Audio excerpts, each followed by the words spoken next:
Israel और Hamas की जंगबंदी जारी है। शनिवार को हमास ने इसराइल के 3 बंधकों को रिहा किया। इन बंधकों के नाम एली शराबी, ओर लेवी और ओहद बेन अमी है। हमास ने अपने लड़ाकों के साथ जबरदस्त शक्ति प्रदर्शन करते हुए इन बंधकों को रेड क्रॉस के हवाले किया। इसके बाद इन्हें इसराइल ले जाया गया। बदले में इसराइल ने भी अपनी जेलों में बंद 183 फिलिस्तीनियों को आजाद कर दिया। दोनों पक्षों के बीच जंगबंदी समझौते के बाद बंधकों और कैदियों की ये 5वीं अदला बदली रही।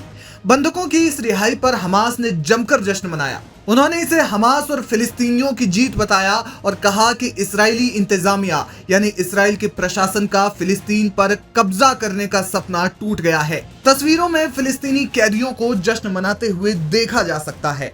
फिलिस्तीनियों की रिहाई के बाद हमास ने एक बयान जारी किया।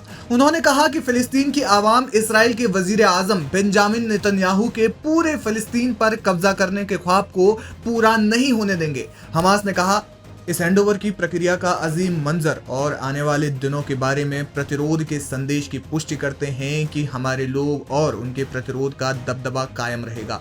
हमें वापसी, आज़ादी और खुद इरादियत यानी आत्मनिर्णय के करीब लाते हैं। हम अमेरिकी सदर डोनाल्ड ट्रंप के मंसूबों की निंदा करते हैं और उन्हें विफल करने के लिए अपने अज़्म यानी दृढ़ संकल्प को दोहराते हैं। हमास ने बेंजामिन नेतन्याहू को अपराधी कहते हुए कहा कि नेतन्याहू और उनकी फौज को 471 दिनों तक जिस मुकम्मल फतेह की तलाश थी, अब वह गजा की खूबसूरत धरती पर हमेशा के लिए टूटे भ्रम में बदल गई है।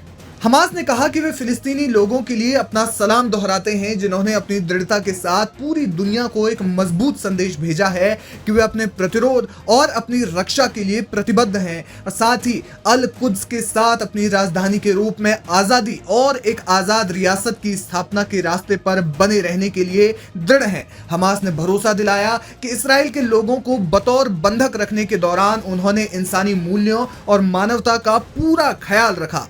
इसके साथ ही अंतर्राष्ट्रीय कानून का भी पूरा ख्याल रखा गया और इस्राएली फौज की भारी बमबारी और युद्ध अपराधी नेतन्याहू द्वारा उन्हें निशाना बनाने और खत्म करने के प्रयासों के बावजूद उनके जीवन को बचाने के लिए हमने महान प्रयास किए हैं। कुल मिलाकर हमास ने बंधकों की रिहाई की और इसके साथ ही इसराइल ने भी 183 कैदियों को अपनी जेलों से रिहा कर दिया। इसके बाद हमास ने शक्ति प्रदर्शन किया, बयान जारी कर कहा कि उन्होंने पूरी मानवता का ख्याल रखा था।